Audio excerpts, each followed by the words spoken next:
Hoy continuamos con la lectura de Mario Mendoza y su libro La locura de nuestro tiempo. Miedo.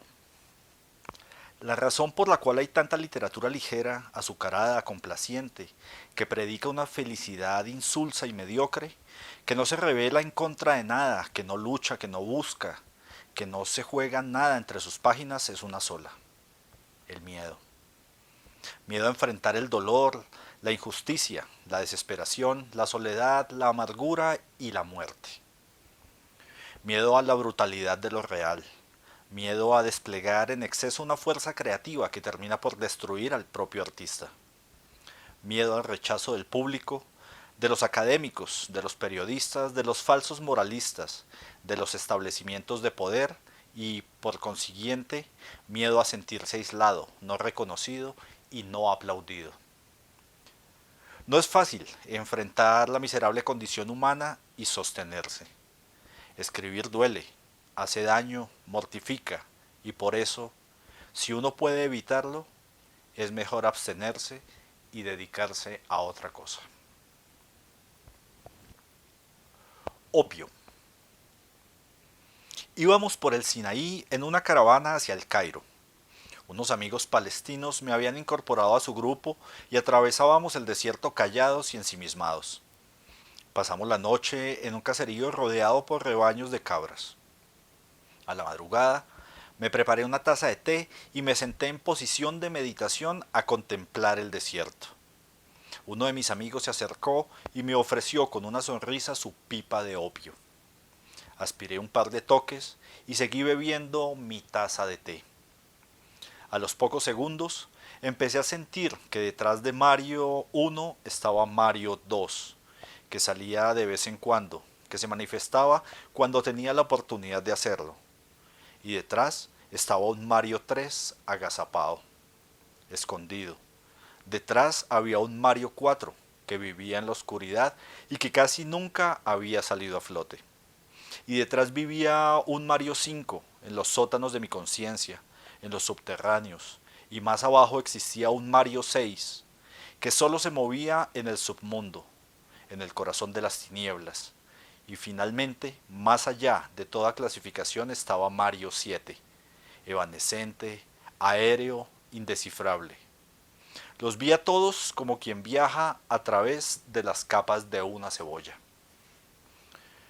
Toda mi vida, todas las historias que he escrito no han sido más que un recorrido para llegar a conocerlos a fondo, un largo periplo para incorporarlos a la superficie y hacer amistad con ellos. Unos me caen mejor que otros, pero en todos confío plenamente.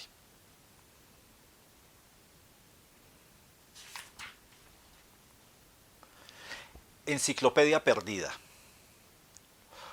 Una tarde le pregunté a un antropólogo que llevaba muchos años entre indígenas del Putumayo y del Amazonas de dónde venía la sabiduría medicinal de esos pueblos con las plantas, si era una tradición que se heredaba de chamán maestro a chamán discípulo, o si se trataba de ir probando las plantas de generación en generación hasta descubrir para qué eran buenas y cómo usarlas. Me contestó con absoluta tranquilidad: ninguna de las dos. Las mismas plantas hablan y ellas indican de qué manera hay que usarlas. Quedé consternado. Le he dado mil vueltas a esa respuesta durante meses y cada vez me parece más sorprendente. El único símil que se me ocurre para entenderla es el siguiente. Para una persona que no entienda la escritura, que no sepa cómo interpretar ese saber, unos libros no son más que tinta y papel, es decir, materia pura, moléculas, átomos y nada más.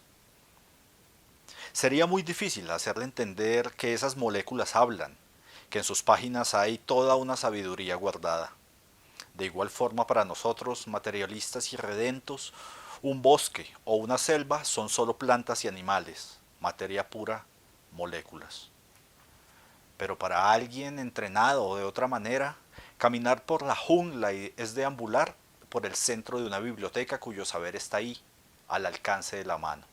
La naturaleza es como una enciclopedia perdida. Poder. Hay momentos en que la escritura, en lugar de enriquecer la realidad, lo que hace es chocar contra ella y crear un caos que el escritor jamás calculó. Cuando escribí una columna titulada Los Olvidados en el periódico El Tiempo, haciendo alusión a esos soldados que regresan de combate heridos, lisiados de por vida o con traumas psicológicos que jamás superarán, unos meses después el uniformado al que me había referido apareció asesinado en un barrio de Villavicencio. La familia, con justo recelo, creía que la columna, en lugar de favorecerlo, lo había perjudicado hasta el punto de ponerlo en el ojo del huracán. Es decir, ellos creían que mis palabras habían incitado a los asesinos a lanzarse sobre él. Tuve que aprender a vivir con esa culpa atragantada, tuve que hacerme responsable del peso, de la densidad de lo que había escrito.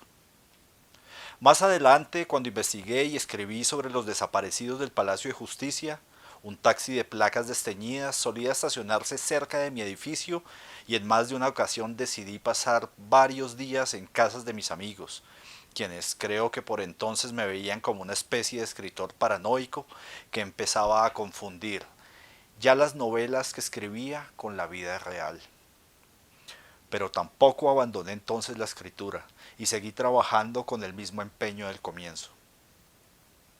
Qué curioso, pero es en esos momentos cuando se presenta ese choque que siento el poder del lenguaje, la fuerza descomunal que hay en él. Y ese vigor engrandece mi trabajo y me hace sentirme orgulloso de él. Espontáneo. Estábamos celebrando el cumpleaños de mi hermana cuando de repente mi madre se quedó pálida. No pudo seguir respirando y se fue al suelo. Se había atragantado con un pedazo de lomo al horno y no podía tomar aire. Intentamos auxiliarla, pero nada. Era en vano y ella estaba empezando a ponerse morada. La arrastramos como pudimos hasta el carro de mi hermana, la subimos en el asiento trasero y salimos disparados para la clínica. Yo iba con ella intentando darle respiración boca a boca, para pasarle algo de aire hasta sus pulmones mientras llegábamos a urgencias. Mi hermana y un amigo de la familia iban pitando y gritando para que los demás carros entendieran que se trataba de un caso de vida o muerte. Teníamos que llegar hasta la clínica de Reina Sofía, en la calle 127, con la autopista norte. El tráfico nos parecía en cámara lenta, insufrible. En la 127 con la carrera 15 sentí que el corazón de mi madre se detenía y que acababa de morirse entre mis brazos, entre mis labios. En la 127 con la 19 yo iba golpeándole el corazón y dándole algo de aire para revivirla, pero nada. Sentía ya la muerte en sus pupilas. El semáforo estaba en rojo y el tráfico frenó. Era lo peor que nos podía pasar. Entonces, del otro lado, un hombre se dio cuenta de lo que estaba sucediendo, vio la desesperación en nuestros rostros, se bajó de su carro y detuvo el tráfico de toda la avenida 19 para darnos vía y dejarnos pasar. Fueron segundos claves, instantes gracias a los cuales mi madre pudo ser revivida en una máquina de la clínica sin secuelas graves para ella. Ese espontáneo nunca se enteró de que gracias a su audacia e intrepidez, una mujer salvó su vida aquel día. Amparito. Un amigo trabajaba en un pueblo gringo, alejado de toda gran ciudad. Era el único colombiano que había en la zona. Un día le pidieron de una penitenciaría que estaba cerca un favor, que tradujera para un preso que estaba allí detenido por narcotráfico. El reo era de Medellín y hablaba una jerga incomprensible. Mi amigo aceptó un poco intrigado por la situación. Lo condujeron a la cárcel y en una sala especial lo hicieron esperar por unos minutos. Dos guardias trajeron al recluso esposado de pies y manos. Resultó ser una mula paisa que había intentado ingresar unos cuantos kilos de cocaína. Era un joven de las comunas, exdrogadicto, callejero, quizás sicario también en algún tiempo, que había caído en la trampa de llevar un cargamento a cambio de unos cuantos dólares. Una de esas mulas que los mismos traquetos entregan a las autoridades gringas para que pase en silencio el cargamento grande que sí les importa.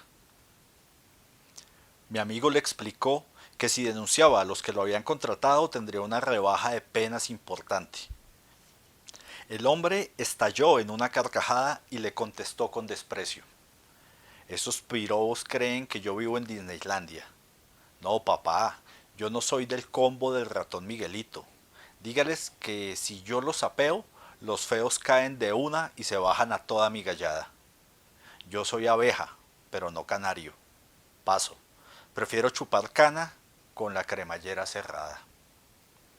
Mi amigo, a lo largo de la conversación, le fue cogiendo aprecio al tipo.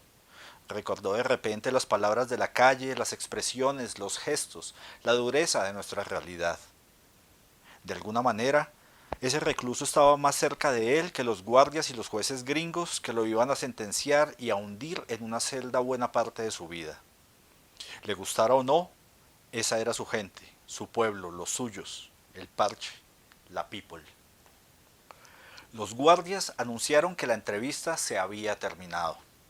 Mi amigo había grabado la charla y tenía varias hojas de un cuaderno llena de notas. Se despidió del hombre con cierta camaradería. Dos gorilas lo levantaron por los codos y lo condujeron hacia el fondo de la prisión.